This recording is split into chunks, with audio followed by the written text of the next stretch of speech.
Welcome to YouTube channel कानूनी व चर्चाएं खास। लेकिन आज बात की होगी, कानूनी चर्चा होगी। तो टॉपिक हमारा क्या रहेगा? ये एक आपने लॉ ऑफ एविडेंस में आपने एक टर्म जुड़ी होगी, आपने एक आप कह सकते हो टर्मिनोलॉजी इस्तेमाल होती है, वो है ये एक अकम्पलिश वर्ड है, टर्म है, टर्मिनोलॉजी यूज होती है। और ये सेक्शन 133 जो इंडियन एविडेंस एक्ट 1872 थी, finish accomplish as a word, as a term has not been given anywhere in Indian evidence act. और आज जो हमने नया अडॉप्ट किया है भारतीय साक्ष्य अधिनियम, ये बरबटम सेम सेक्शन है। और ये सेक्शन नई सेक्शन वो आ गई है 138 जो भारतीय साक्ष्य अधिनियम जो 2023 है और 1 जुलाई 2024 को हमने इन्फोर्सेबल हो गया है, हमने अडॉप्ट कर लिया। तो इस जो अकम्पलिश है, तो ये एविडेंस की बात है और ये साक्ष्य की बात है। तो ये सारा जब एक सिचुएशन आती है, क्राइम हो जाता है और क्राइम एक ग्रुप ऑफ पर्सन करते हैं, चाहे वो अंडर कॉन्स्पिरेसी करते हैं और कॉन्स्पिरेसी भी होती है, और कुछ लोग पहले जुड़ जाते हैं और कुछ लोग बाद में जुड़ते हैं, और कुछ जो एक्चुअल परफॉर्मेंस करते हैं, एक्चुअल पार्टिसिपेशन करते हैं जो क्राइम करने में। तो ये तीनों है, एक कॉन्स्पिरेटिव पार्ट भी आप कह सकते हो, कॉन्स्पिरेसी पार्ट, और दूसरा है जो एक्चुअल कमीशन ऑफेंस है, क्राइम है, जो क्राइम सीन पे लोग थे, इन्वॉल्व हुए, पार्टिसिपेट किए। और दूसरे हैं लास्ट में जो लोगों ने उसके बाद में पार्टिसिपेशन किया जब क्राइम सीन पे क्राइम कंटिन्यूटी में रहा, स्टार्ट से ही। ये एक मैं बता दूं, ये जब कॉन्स्पिरेसी का पार्ट भी बीच में आएगा और जब तक खत्म ना होगा। लेकिन एक एक्चुअल कमीशन है, कैसे कोई डकैती हो गई, मर्डर हो गया, उसका प्लान पहले बना, प्रीमीडिएट पहले हुआ, कॉन्स्पिरेसी हुई, और actual commission offence of murder, डकैती, आप थेफ्ट, कुछ भी कह दो, कोई भी क्राइम है, रेप है, उसका भी कई बार गैंग रेप होते हैं, और कुछ एक आपकी हॉनर किलिंग्स होती हैं, ये भी क्राइम बहुत किस्म के। तो ये कॉन्ट्रैक्ट किलर्स हैं, ऑर्गेनाइज क्राइम आ गए हैं आज। तो उसके बाद में भी जब स्टोलन प्रॉपर्टी है, डकैती की प्रॉपर्टी, कैसे वो डिस्ट्रीब्यूट होनी है, क्या होना है, ये कंटिन्यूटी में ऑफेंस रहता है। लेकिन होता क्या है कि सबसे बड़ी बात आ गई है, जो हमारा क्रिमिनल ट्रायल हो रहा है जब से ये जो आपने अडॉप्ट किया है, तो जो साक्ष्य जरूरी है, कोर्ट साक्ष्य मांगती है, और जो विटनेस आएगा उसको ये सब्जेक्ट टू क्रॉस एग्जामिनेशन भी होगा, चीफ भी होगा, अगर कोई एम्बिग्यूटी है तो री एग्जामिनेशन भी होगा। और फिर तो बहुत से विटनेस नहीं मिलते, और खासकर जो हीनियस, ग्रीवियस और जो सोसाइटी के अगेंस्ट क्राइम है, तो पुलिस क्या करेगी, जो भी इन्वेस्टिगेटिंग एजेंसी क्या करेगी उस वक्त। फिर जे एक जो मैंने अकम्पलिश की बात की, जो एक अकम्पलिश आ गया, दूसरा हम इसको अप्रूवर बनाते हैं। ये जब उसको एज ए विटनेस हम उसको एग्जामिन करवाएंगे, उसको बादा माफ गवाह, इसको बोलते हैं बादा माफ गवाह, इसको सुल्तानी गवाह भी बोलते हैं, आम। और ये एक किस्म का जो प्रोसिक्यूशन का ही एक जो अक्यूज्ड है, जो जिसने पार्टिसिपेट किया है क्राइम में, और इक्वली वो लायबल है पनिशमेंट के लिए, मैं ये बता दूं। लेकिन उसको समहाउ क्या, क्योंकि एक को विटनेस बनाना है और उसके साथ जो दूसरे लोग हैं पार्टिसिपेंट हैं, तो उनको सजा भी दे। तो ये एक सोसाइटी में एक बात भी जानी चाहिए, ये लॉ उस किस्म का लॉ ऑफ एविडेंस है, और साथ में ही कोड ऑफ क्रिमिनल प्रोसीजर। तो कोड ऑफ क्रिमिनल प्रोसीजर जो हमारा 1973 अब रिवील हो चुका है, उसकी सेक्शन 306, 307 और 308 जो 1973 का अब रिपील है, अब उसकी corresponding section you will find इन भारतीय नागरिक सुरक्षा संहिता में, जो मैं दोबारा बोलूंगा 2023 की है और 1 जुलाई 2024 को उसकी एप्लीकेबिलिटी हो चुकी है। वी हैव अडॉप्टेड भारतीय नागरिक सुरक्षा संहिता। तो इसमें क्या है, अब हम वापस आते हैं अकम्पलिश पे। तो अकम्पलिश की ये सबसे बड़ी जो बात हम आज बात करने जा रहे हैं वो साक्ष्य की है कि इसकी जो एक अकम्पलिश है, वन ऑफ द अक्यूज्ड है, वो दूसरे अक्यूज जो उसके साथी हैं उनके खिलाफ वो एविडेंस देने जा रहा है, और जो प्रोसिक्यूशन है, जो इन्वेस्टिगेटिंग एजेंसी है, वो उसको कुछ कंडीशन पे, सर्कमस्टांस और कंडीशन पे, टर्म्स एंड कंडीशन पे उसको अपनी तरफ ला रही है और उसको विटनेस एक बना, बड़ा इंपॉर्टेंट और बड़ा जे तो जे लॉ कोर्ट्स के क्या कैसे फॉलो किया, काफी टाइम से इस पे काफी जजमेंट्स हैं, बात है। और एक और सेक्शन ऐड कर दूंगा 114 जो उसकी इलिस्ट्रेशन भी है इंडियन एविडेंस एक्ट की, और उसकी कॉरस्पॉन्डिंग सेक्शन जे 119 किसकी, भारतीय साक्ष्य अधिनियम 2023। तो उसका क्या है, दोनों मैं सबसे पहले जो अकम्पलिश की डेफिनेशन पढ़ूंगा, ताकि और अकम्पलिश की एविडेंस को कैसे कोर्ट उसको अप्रिशिएट, कंसीडर और उसकी एप्लीकेबिलिटी करेगा, और बेस किसके करेंगे 114 जो इंडियन एविडेंस एक्ट थी, अब वो 119 इलिस्ट्रेशन भी है, और जो सेक्शन 133 जो इंडियन एविडेंस एक्ट की, अब वो सेक्शन जो बीएसए की है 138 हो गई है, जो इस रिलेटेड है अकम्पलिश रिलेटेड। तो हम अभी मेरे पास ये भारतीय साक्ष्य अधिनियम है, तो मैं सबसे पहले अब 138 में है, accomplish and accomplish shall be A competent witness. ये नहीं बताया गया है कि हु इज ए अकम्पलिश, तो ये नहीं बताया गया, ये हमने डिक्शनरी मीनिंग ऐसा ही लेना है कि अकम्पलिश मीन जो हु वाज आप कह सकते हो साथी, जो accused he is also one of the accused, जिसने पार्टिसिपेट किया है क्राइम में। तो ये एक डेफिनेशन है, इसमें डिटेल यू विल फाइंड, तो इसमें कोई डाउट नहीं है ये अकम्पलिश की जो टर्म इस्तेमाल की गई है। लेकिन इसकी क्रेडिबिलिटी क्या है, इसकी एविडेंस की, क्या ये कॉम्पिटेंट विटनेस है? उन्होंने कॉम्पिटेंट विटनेस है। 133 वन जो पहले इंडियन एविडेंस एक्ट में था, और 138 बीएसए में है। हम 138 में पढ़ने जा रहा हूं। An accomplice shall be a competent witness against an accused person, and a conviction is not illegal if it proceeds upon the corroborative testimony of an accomplice। तो इसमें क्या है, कॉम्पिटेंट विटनेस है, और जो कन्विक्शन है उसकी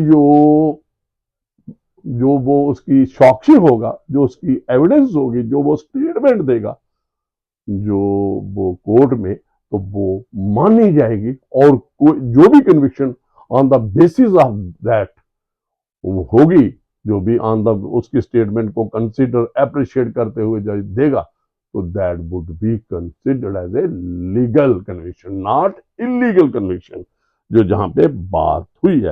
ही is a competent witness, accomplice, एक ये बात आ गई कोई भी अक्यूज पर्सन के खिलाफ, और दूसरी है अगर कन्विक्शन उसकी स्टेटमेंट पे होती है, उसकी साक्ष्य पे हो जाती है, उसकी एविडेंस पे हो जाती है, that would not be considered as illegal. एक ये बात आ गई। मैं दोबारा आ जाता हूं 114।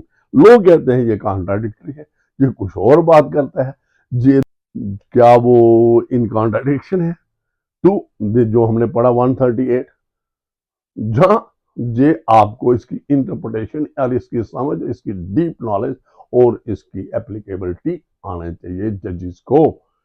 तो जो भी मैजिस्ट्रेट हैं, जजेस हैं, जो भी एप्लीकेबिलिटी करते हैं, जब किसी अकम्पलिश की जो एविडेंस है उसको अप्रिशिएट करना है, कंसिडर करना है, और साथ ही मैं कहता हूँ इसको हम अप्रूवल कह देते हैं। अगर वो पार्डन दी जाती है उसको 306, 307 और 308, और वो ट्रू एंड फुल जो भी वो उसके फैक्ट्स हैं, जो नरेशंस हैं, जो इंसिडेंट रिलेटेड हैं, वो ट्रूथफुल देता है, तो वो अप्रूवर होता है। टर्म्स एंड कंडीशंस अगर वो फॉलो करता है तो उसमें भी बताऊंगा 306, 307 और 308। अगर वो नहीं फॉलो करता फिर कॉन्सिक्वेंसेस क्या होते हैं। अगर वो एक बार पार्डन ले लेता है, उसको बेल पे छोड़ देते हैं, वो एज ए विटनेस आता है और अर्लियर अपने स्टेटमेंट वो रिकॉर्ड करता है, तो कोर्ट में presume that an accomplice is unworthy of credit. तो वो जहां पे अकम्पलिश को क्या रेफर कर दिया, अनवर्दी, अनट्रस्टवर्दी, इसको इस पे विश्वास नहीं किया जा सकता, he can not be believed. और इसकी जो एविडेंस होगी, साक्षी होगी कोर्ट में, जो उसने बयान दिया होगा, दैट रिक्वायर्स corroboration। तो आगे हम इसको दूसरा पार्ट पढ़ते हैं। Unless he is corroborated in material particulars, तो इसने क्या किया, अनवर्दी ऑफ, ये इसकी एविडेंस जो है अकम्पलिश की अनवर्दी है, लेकिन क्या है, और इसको corroboration चाहिए और मटेरियल पर्टिकुलर चाहिए। मतलब ऐसा ही नहीं है कि इसको मटेरियल पर्टिकुलर, जो इसकी एविडेंस है, बेसिक है, जो नरेशन है, और जो काफी उसमें सब्सटेंस होना चाहिए और बेसिक होना चाहिए। कुछ डिस्क्रिपेंसीज इग्नोर हो सकती है, लेकिन जो बेसिक है, जो सब्सटेंस आप कह सकते हो, जो उसकी एविडेंस का है, वो उसमें वो ट्रस्टवर्दी होना चाहिए, उस पर कोर्ट को लगना चाहिए वाकई जो ये नरेट कर रहा है, ये जो वाकई ट्रूथफुल है और फुल स्टोरी कर रहा है, कुछ इधर उधर की बात नहीं कर रहा है। तो अगर वो ऐसी एविडेंस आती, ऐसी कोर्ट कंसिडर करता है, तो फिर उसको जो अकम्पलिश का है, तो देखिए दोनों चीजों को आपने साइमल्टेनियसली इसकी एप्लीकेबिलिटी करनी है। तो जो दोनों प्रोविजन है, तो लॉ कोर्ट्स ने जो लॉ डेवलप हो चुका है, एलाबोरेटेड और 200 पेजेस पे है, और जो सुप्रीम कोर्ट ऑफ इंडिया की जजमेंट है, जो है सोमा सुदर्शन अलियास सोमू जी को कोई पहले अबडक्ट किया था और उसके बाद उसका मर्डर किया गया है। तो ये जो प्रिपोजिशन ऑफ लॉ जो मैंने रेफर की है, जो एविडेंस अकम्पलिश की या अप्रूवर की, सारी और 205 पेज की जजमेंट है। तो आप ये जजमेंट पूरी कंप्लीट पढ़ सकते हैं, क्योंकि ये जो हमारे बच्चे जो एग्जाम देते हैं जुडिशियल सर्विस के लिए, तो एक दो क्वेश्चन चाहे वो प्रिलिमिनरी में हो या मेन एग्जामिनेशन में, इसके देते आता ही आता है अकम्पलिश और अप्रूवर का क्या है, इसकी एविडेंस है, और इसको पार्डन की कैसे दी जाती है, ये सारा जो है एक तो क्वेश्चन यू विल फाइंड। और खासकर ऐसे भी जो मैजिस्ट्रेट हैं, जजेस हैं, जहाँ दूसरे practising lawyer, they must know, बड़ा इंपॉर्टेंट प्रोविजन है और काफी टाइम से। और जो मैनेजर, जो आप कह सकते हो कि जो ऐसे अपरेंट लगता है ये कॉन्ट्राडिक्टरी है, एक टाइम पे हम कह रहे हैं और दोनों इंडियन एविडेंस एक्ट में है। एक जिससे प्रजम्पशन की बात हो रही है और उसको कहते हैं अनवर्थी, वो जो उसकी एविडेंस है, और दूसरी टाइप कहता है कि नहीं इलीगल नहीं, आप कर सकते हो। तो इनको दोनों को कंजाइंड रीडिंग करनी है और किस नतीजे पे पहुंचना है, इलीगल नहीं है, लेकिन रूल ऑफ प्रूडेंस क्या कहता है, जो 114 में है, प्रोजेक्शन कैसे ड्राइव करेंगे कि ये दोनों कंजाइंड रीडिंग जब होगी, इसकी एप्रिसिएशन होगी, तो फिर और जो सुप्रीम कोर्ट के जजमेंट्स हैं, जो प्रीवी काउंसिल्स के हैं, क्योंकि ये जो हमने ये अडॉप्ट किया है, जिस तरह हमारा ये खासकर ये प्रिंसिपल ये ब्रिटिश जो, और ये हमारा जो इंडियन एविडेंस एक्ट जो और जो कोड ऑफ क्रिमिनल प्रोसीजर सारा ये ब्रिटिश, जब हम इंडिया एक कॉलोनी थी उसी से वक्त और वही फॉलो किया जा रहा है। तो हम ये अनसेफ, देखिए टाइटल इस जजमेंट का जो मैंने रेफर की सोमू वाली, तो वो क्या है, unsafe to convict an accused slowly on the basis of uncorroborated testimony of an accomplice। ये सुप्रीम कोर्ट की जजमेंट है, उसका टाइटल है, जे you will find in detail ये लाइव लॉ में। तो मैं ये पढ़ूंगा,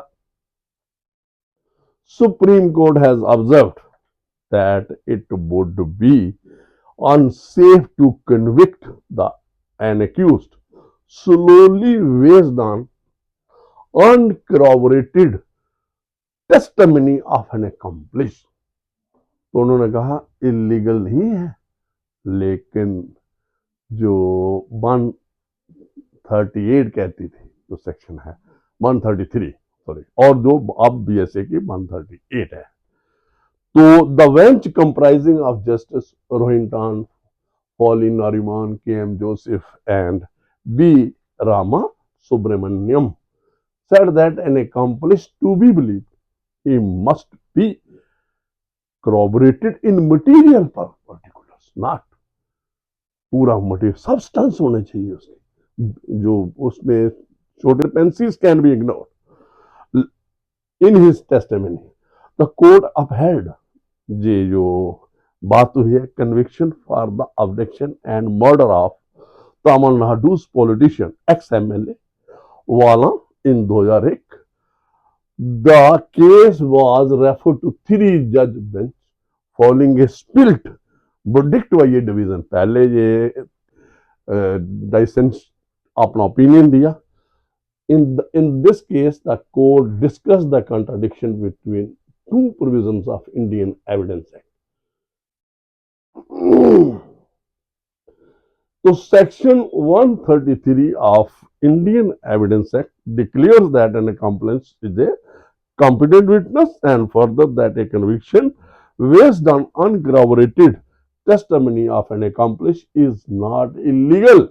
जो मैंने पहले बात की है, जो मैंने प्रोविजन पढ़ के बताया, only on account of being so at the same time. और देखो साइमल्टेनियसली हमें 114 को भी देखना, वो क्या प्रोविजन चाहता है, वो क्या है। तो इलिस्ट्रेशन कौन सी है, बी, अब जो है 119 है बीएसए का। provides that the court may presume that an accomplice is unworthy of credit unless he is corroborated in material particular। तो वो आप कह सकते हो कि ये रूल है, रूल ऑफ प्रूडेंस है, ताकि प्रिजम्पशन ड्रा करनी है हमने कि वाकई ये बात हुई है, और ये हमारा जो principle doctrine of criminal jurisprudence है, एडमिनिस्ट्रेशन ऑफ जस्टिस में है, वो है to prove, prosecution has to prove any, जो भी स्टोरी है वो प्रोसिक्यूशन स्टोरी है, केस है, वो बियॉन्ड ऑल रीजनेबल डाउट। ये भी एक बात है। Court noted that dichotomy between these provisions, they appreciate हुआ है, has taken note of and explained by Supreme Court in these judgment, body judgment है 119। तो आगे क्या है, द कंबाइंड रिजल्ट ऑफ, जो आज हम जो क्रक्स है सारी इस जो आज की डिस्कशन का मामला है, जब इस जो हमने जो साइटेशन जो सुप्रीम कोर्ट की जजमेंट रहा क्या है, सोमा सुदर्शन अलियास सोमू वाली, उसमें क्या है, the combined result of section 133 read with illustration B to section 114 of Indian evidences that the courts have evolved. अभी जो प्रेसिडेंट या रूल जो डॉक्ट्रिन है, जो प्रिंसिपल है, वो अडॉप्ट कर लिया है इस वक्त, जो भी हमारे जुडिशियल प्रेसिडेंट आए हैं। तो क्या है, as a rule of prudence the rule of prudence क्या बताता था? Requirement that it would be unsafe to convict an accused solely based on uncorroborated testimony of an accomplice. The corroboration must be in relation to material particulars of the testimony of an accomplice. It is clear that accomplice would be familiar with the general outline of the crime, as would be one who has actual participated. एक वो भी एक उस किस्म का भी accomplish हो सकता है in the same and therefore Indeed be familiar with the matter in general terms. अगर तो पार्टिसिपेट किया है तो उसको ही सपोज टू डिस्क्लोज जो भी वहां पे हुआ, मौका पे हुआ, क्राइम कैसे हुआ। तो अगर उसको इससे एडिशन है तो he suppose to narrate all the जो भी फुल स्टोरी है जो उसकी नॉलेज में है, और उसमें कुछ इधर उधर की बातें नहीं करनी।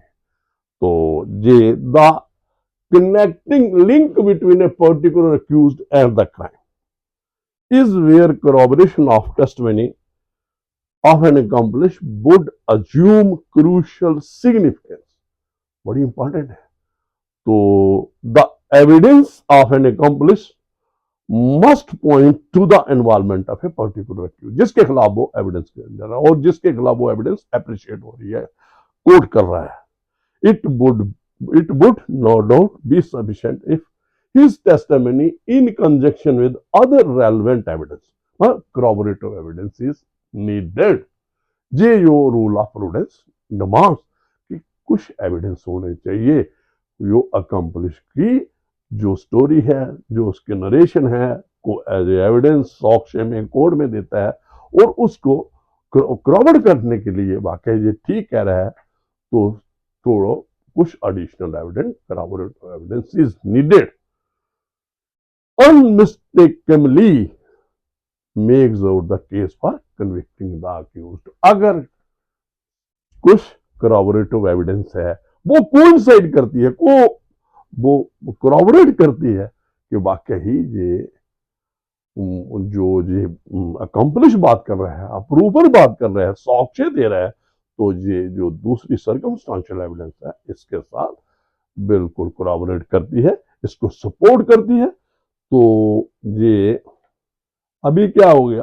Collaboration must be such that it renders the testimony of the approver believable in the facts and circumstance of his case. जो वो बोलता है, अप्रूवर जो बोल रहा है वो वाकई ही उसमें सच्चाई है, वो रीजनेबल लगता है।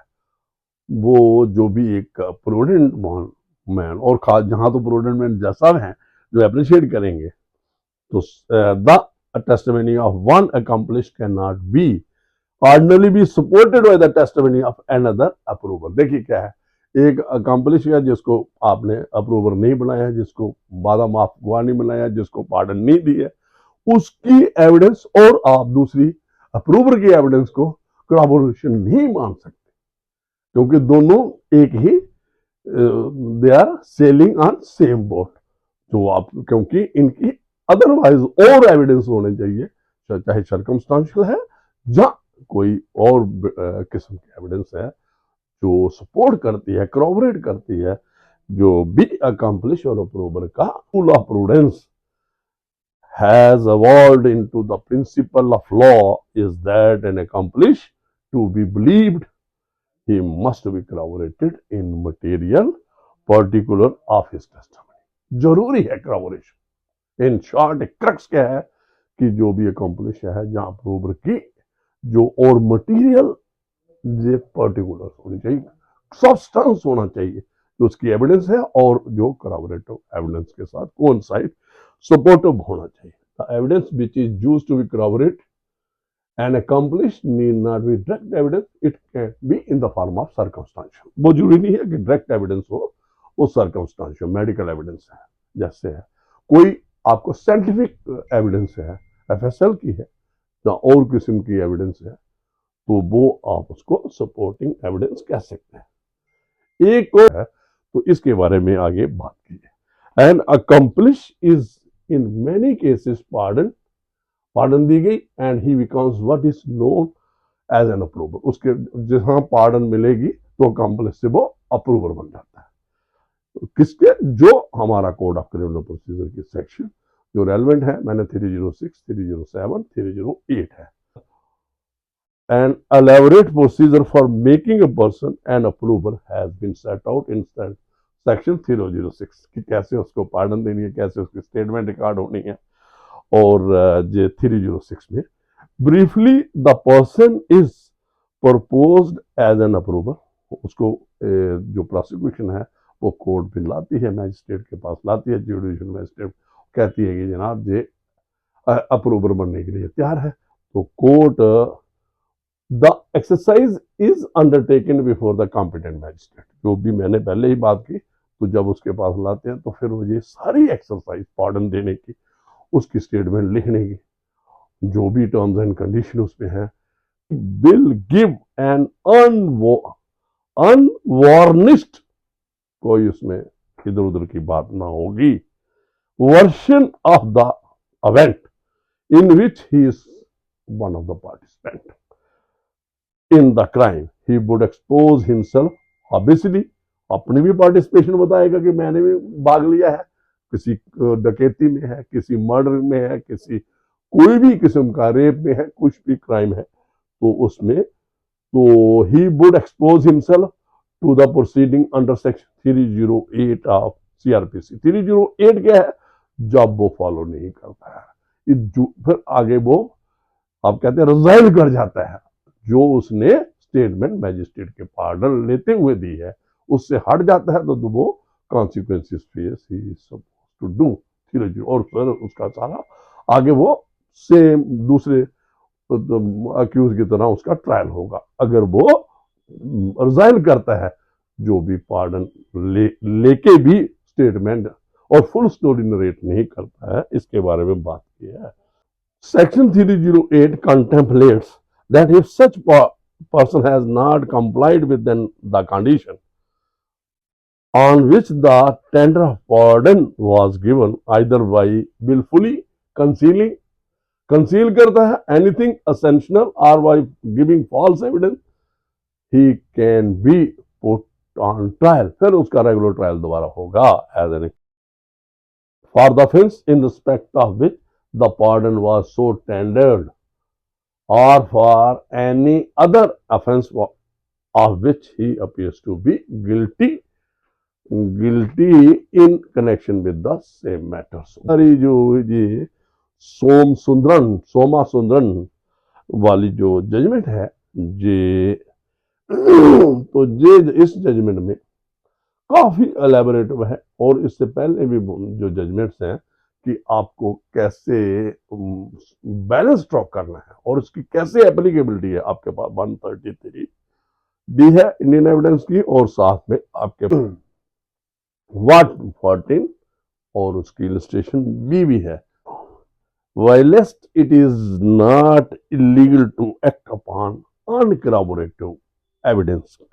ये कहां बात आती है, 133, जो आप 138 है जो भारतीय साक्ष्य का है, पहले इंडियन एविडेंस एक्ट का, of an accomplice what it is a rule of prudence, जो 114 की इलिस्ट्रेशन है, वो 119 आ गया भारतीय साक्ष्य का। सो अन यूनिवर्सली बीइंग फॉलोड, ये एवरीवेयर, चाहे वो इंडिया में है बाहर भी है, being followed almost as a rule of law. ये इसको एज ए जो आप कह सकते हो प्रूडेंस, मैन्स अंडरस्टैंडिंग, जो एप्रिसिएशन है, कंसिडरेशन, जो लॉ ऑफ एविडेंस के बारे में है, उसने कहा कि ऐसा हम इसे रूल ऑफ लॉ ही अभी इसको फॉलो किया कि जो भी अकम्प्लिश है, अप्रूवर है, उसकी अनग्राउंडेड एविडेंस आपको कन्विक्शन के लिए नहीं ली जा सकती, उसके बेसिस पे कन्विक्शन नहीं हो सकती। सम corroborative एविडेंस नहीं होनी चाहिए, चाहे इलीगल कन्विक्शन नहीं है, अनकॉरबोरेटेड भी है, लेकिन रूल ऑफ प्रूडेंस डिमांड्स कि आपको, और ये रूल ऑफ लॉ ही बन गया है अब कि उसको corroboration की जरूरत है। जो in order to act upon, it is unsafe to act upon the evidence of an accomplice unless it is corroborated in material particular so as to implicate an accused, and further that evidence of one accomplice cannot be used to corroborate the evidence of another accomplice या another approval. ये settled principle ला है, और some other evidence चाहे वो circumstantial है या direct है is needed कि जो भी इन मटेरियल पर्टिकुलर्स कोलैबोरेट करती हो अकम्प्लिश या अनप्रूवन की एविडेंस को उसको अप्रिशिएट कंसिडर करने के लिए। तो मुझे लगता है ये जो बहुत इंपॉर्टेंट प्रिपरेशन ला है, जो दोनों एक अपेरेंटली लगती है कि कॉन्ट्राडिक्टी है, लेकिन जब इसकी इंटरप्रिटेशन एप्लीकेबिलिटी आप करते हैं रियल सेंस जो इस केस में है, तो राल किया है कि भाई ठीक है, लीगली ये जो इसमें कोई इलीगलिटी नहीं है अगर आप कंसिडर करते हैं, लेकिन लॉ अवाल्व हो चुका है सुप्रीम कोर्ट की जजमेंट से, लीगल प्रिपोजिशन से, कि भाई रूल ऑफ जो लॉ ही बन चुका है, जो एक टाइम पे जे आप रूल ऑफ प्रूडेंस था कि कोलैबोरेशन इज नीडेड, जो भी एविडेंस चाहे वो सर्कमस्टांशियल एविडेंस है या अदरवाइज है, टू कोलैबोरेशन किसकी, जो अकम्प्लिशन और प्रूवर की एविडेंस है, ताकि उसको रिलाई अपॉन, उसको बिलीव करना और उसके किसी नतीजे पे पहुंचने के लिए, चाहे आइदर पे। तो मुझे लगता है ये काफ़ी आज के लिए, तो मुझे दीजिए इजाज़त। Thank you very much.